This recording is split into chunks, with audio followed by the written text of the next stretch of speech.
get started. So, my name is Brianda. I work for Wiki Education. We are an education program based in the United States. We collaborate with university instructors and students to contribute to the English Wikipedia, right? So that's the team out there. And so, I just want to talk about my informal observations on how our instructors have been implementing generative AI in their Wikipedia assignments, right? So rather than writing a research paper, a typical traditional term paper, our instructors use our Wikipedia assignment for their students to research and contribute to Wikipedia, right? And so one of the most important parts about this is that our instructors, right, when successful, have emphasized using generative AI as a tool to support, right, the students, not to substitute the students' critical thinking or their engagement with research, with neutral writing, etc., right? And so this requires faculty to be very intentional throughout the whole process, right, and in order to successfully guide and prepare the students when they are using generative AI in their Wikipedia assignment, right? And well, I won't go into detail about the different ways generative AI can be used in research, but it's basically right for the instructors to decide when can we use AI, how can we use it, in what process, right? Really having that clear understanding with their students so that they are engaging with each other and having discussions about the ethical uses of AI throughout the knowledge creation process, right? And so examples such as identifying sources, identifying gaps in Wikipedia articles, right? And one of the things also I see is how instructors and students are using it to understand Wikipedia actually, right? Understanding policies and how they can use generative AI, if they want to add a subscription notice in one of their sources, right? As we know, Wikipedia isn't the most user-friendly site on the internet, and so sometimes it can take time to really understand how Wikipedia works, right? And so also learning how visibility works, right? And so here I want to just, these are some feedback from instructors that use AI. We have examples of having used it in translations, of them having used it for their students when they're drafting and revising text.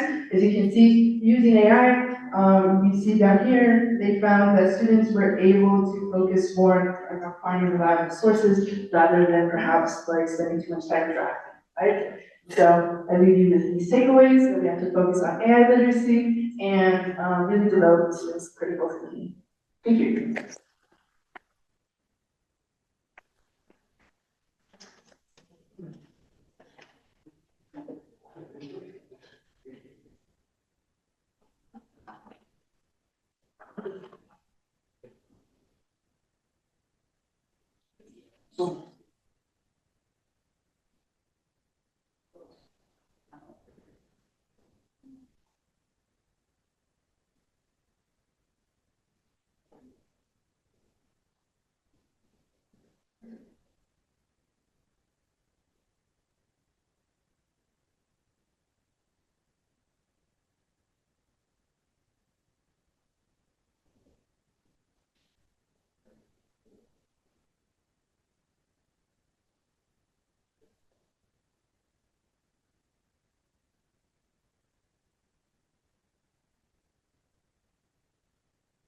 Well, my name is Florencia, I'm from Argentina, and the talk today is called Why Are We Going to Work with Wikipedia if Now Everything is Done with ChatGPT? This is a question I was asked in one of our lessons in March 2025 by a university teacher. Besides, apart from being, we didn't want to get scared or angry by these questions, but these are really useful, to face the pink elephant in the room, and are also the questions that we have been asking in our education program for the last 2 years. How can we adjust our proposals to the debates that are taking place today in school and universities? So today I'm going to share some quick information about what we have been done in the last 2 years. First of all, as we said before, we are really not technical experts, so we had to train a lot, and we train ourselves on what are AI, how do they work, which ones are the ones that are used in education in Argentina, And especially we have a really huge discussions with our community, with Mauricio, that is one of our colleagues in Argentina, and with our community in Argentina, researchers, and special people that are working a lot in this subject in Argentina. And we wanted that the voices of the members of our community are present in our presentations. So this was really important for us. Second of all, we thought it was time to adjust our projects so that they can be more up-to-date to the actual debates. And the biggest challenge we faced in this case was to readapt our virtual board for teachers that is called WikiPuentes. We have 16 editions of WikiPuentes. This year we made it all over again. But we wanted to have this question like the main focus of the project. How Wikimedia project and its philosophy can give us tools to face this and future challenges that we don't know what they are going to be. So as we talked before, I'm going to propound in this. We get this new course as a pilot in 2025, and we are now again going on through this experience. As a conclusion, we think that Wikimedia has been with us for 25 years. We have faced as a community a lot of challenges all over the times. So it is really important that, as it's likely that these debates will continue going on, we don't imagine what are going to be the next challenges in education, but we think that it's really necessary to be up-to-date, but always positioning Wikimedia project as central tools for education and as the value that our community has and can give to all these debates that are going on. So that's all for me. Thank you very much.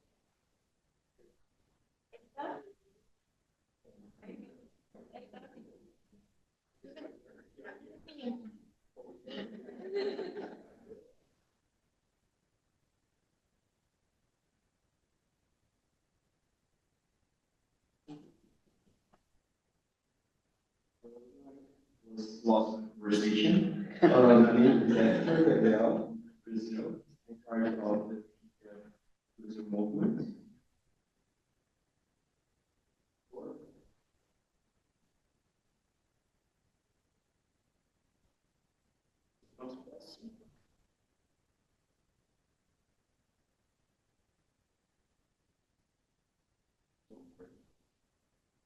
So, part of the Brazil country. And this presentation is about the project Brazil Schools, urban educational suite and influence data of Brazilian schools and big data. Our objective with this project was to provide and try to find some gaps of information, data information in Brazil of the schools. Here's some additional data we have in Brazil about unrepresented areas that have fewer sources and less data. There's also socioeconomical and cultural disparities in the educational Brazil educational system. And so, this project, our objective was to use open data available by the Educational Ministry in Brazil and use this data to fill the data lakes Brazil about Brazilian schools. This is some data that we started collecting using Sparkle schools on Wikidata about how many schools there was in Brazil on and in total on Wikidata, and how many of these schools had a specific codes. There is also a property on Wikidata that is called map. There is an identification code that is assigned to each Brazilian schools or other educational service in Brazil. So our was to integrate this Catholic schools. It's called MAP, Schools Catholic. There is a data set managed by the Brazilians, managed by the Brazilian Ministers of Education. So we downloaded all the data available by the Brazilian schools and then uploaded to Wikidata using quick statements, adding the map hopes there is appropriate on Wikidata. This is our approach. We also made some manual review of the data, cleaning some part of the data, and we had a pilot project that was running on Mato Grosso state. There is a region, so this is the previous image of the state here, and after the project was concluded. So we were able to fill a large gap of the data available on school data.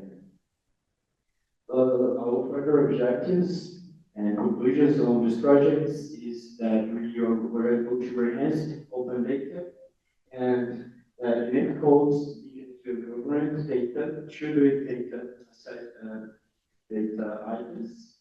This project was able to promote and facilitate global, so underrepresented inclusions about schools data.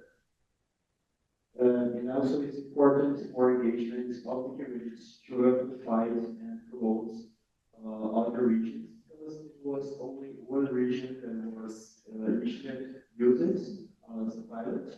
So we need now to foster this for other regions in Brazil. Thank you very much.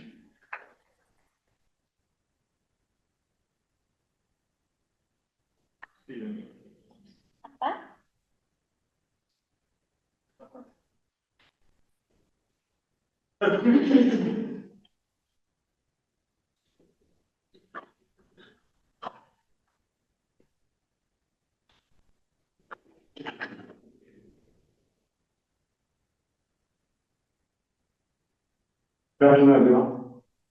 I'm Akbar Ali from Dubai, UAE. Here I want to talk about how Wikimedia can be used for differentiated learning. Why differentiated learning with the help of Wikimedia? As we know that all the students are unique, their learning styles will be different.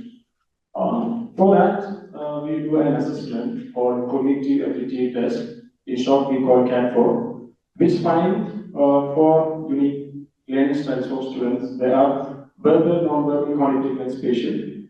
By considering and understanding these differences of their cognitive skills, we use Wikimedia platform to give assessment and assignment some tasks so that it will meet their learning preferences and styles. So, how can, for example, you can see here verbal listening. We find the student who comes under the category verbal listening. We ask the students to read aloud because they are more into that kind of learning styles. We also ask them to create audio podcasts. When we find students who comes under the category like non-verbal listening, we ask them to design infographics based on the data, what we find in the text or Wikimedia articles. Similarly, the students comes under the category quantitative listening. We ask them to interpret data because they are more into data, they are more interested in reading or audio or video. Similarly, spatial listening students, they will be doing activities like visualizing math or creating timelines according to their learning preferences. So here I have some practical example what we have done in Dubai schools. First of all, we have created some forecasts based on the Wikimedia article. We give Wikimedia articles, selected portions, and students read and record. That audio will be uploaded in Wikimedia formats. So the students who are not interested in reading, they can just listen this podcast and knowledge will be consumed into that. Similarly, other example is infographic and comic strips. Students will prepare and material, all those resources will be uploaded in Wikimedia formats. Similarly, graphs, as I mentioned before, timeline support.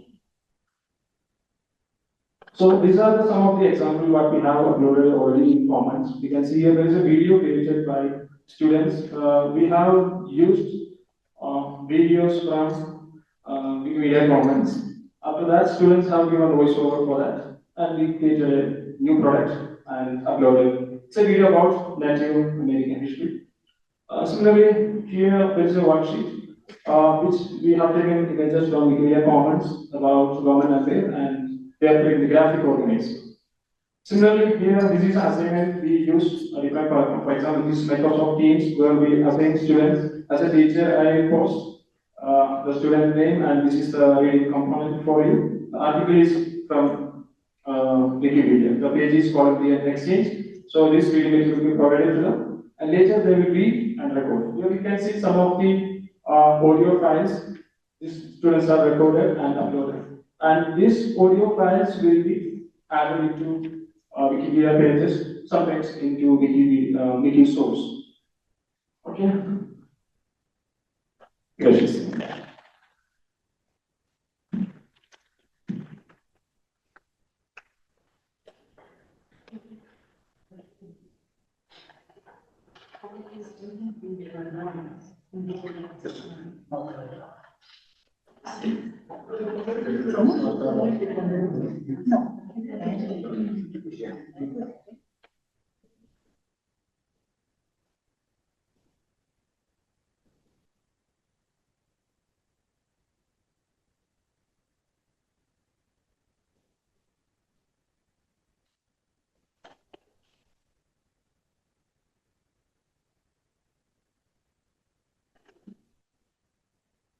Hi, I'm Julian. I'm Wikimedia in residence at the University of La Plata and member of Wikimedians of the University of La Plata in Argentina.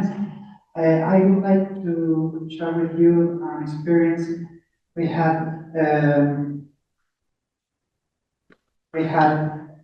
last year for the first time and this year for the second time at the Faculty of Natural Science of the university. As part of our activities to improve the scientific content on Wikimedia project from the university, where we are teachers, researchers, and Wikimedians, we present a proposal to the faculty of an undergraduate course for anthropology students, and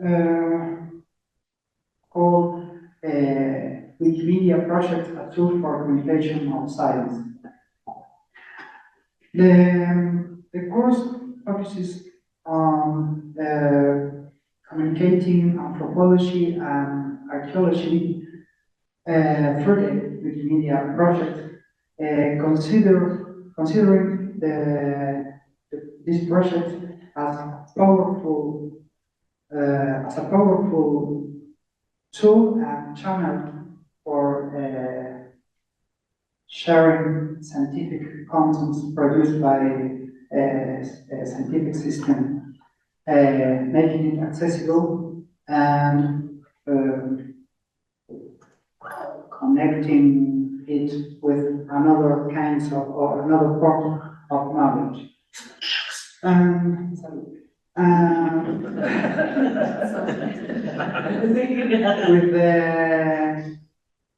With the aim of promote not only the media movement, but also the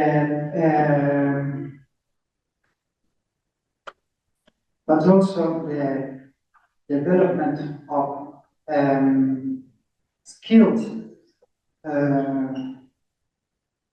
for sharing and thinking about science. The course addressed the processes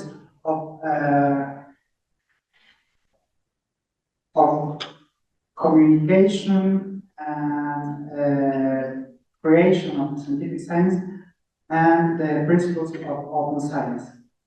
And these topics were alongside writing, editing skills on Wikipedia and Wikimedia Commons and Wikipedia. So we think that the realization of the course is important in terms of the curricularization of Wikimedia projects in a faculty of sciences. Because along the course is not a course of the curriculum, it was evaluated by an academic commission and approved by the board of the faculty. So we think this first step will allow us to expand the course for students, to students of other careers in the same faculty and in other faculty, and maybe create an optional course as part of the curriculum. And we highlight the role of the students in the knowledge knowledge creation and in the communication of this knowledge and the importance of the project in science communication. Thanks.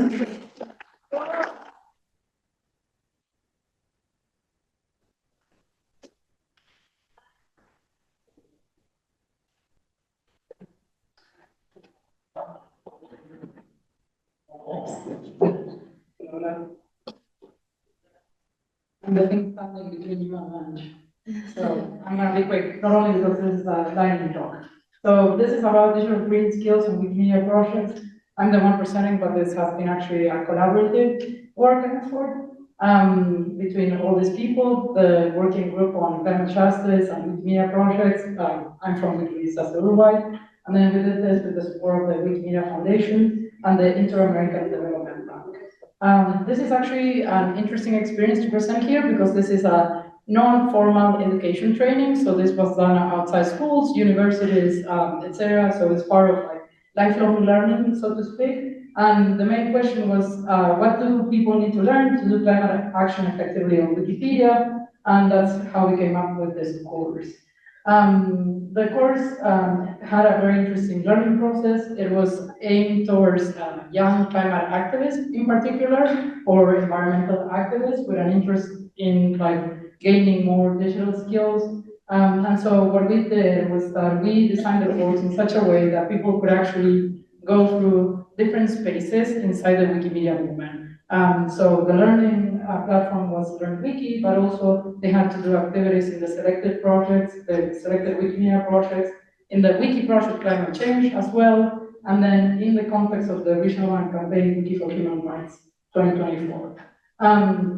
And it was very relevant for us to do this in the context of the campaign, because of course the common topic, that is the right to a healthy environment, because it also gave visibility to all the activities that we were doing during the campaign, and because also people were able to actually put their skills in practice. So it wasn't just like, oh, I'm gonna learn this and then never apply it, but they were actually like participating in the campaign.